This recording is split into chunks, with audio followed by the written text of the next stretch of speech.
خمیازه کشیدن زیاد نشانه چیست؟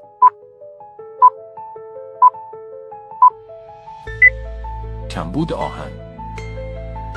کمردرد نشانه چیست؟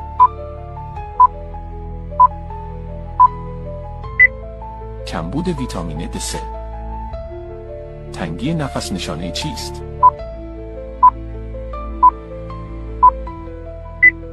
کمبود ویتامین B1. سرمایی بودن نشانه چیست؟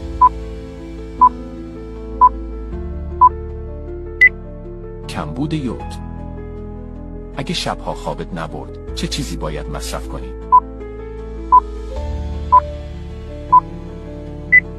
شکلات تلخ، چون منیزیم داره.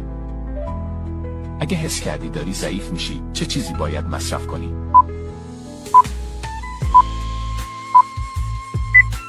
آجیل.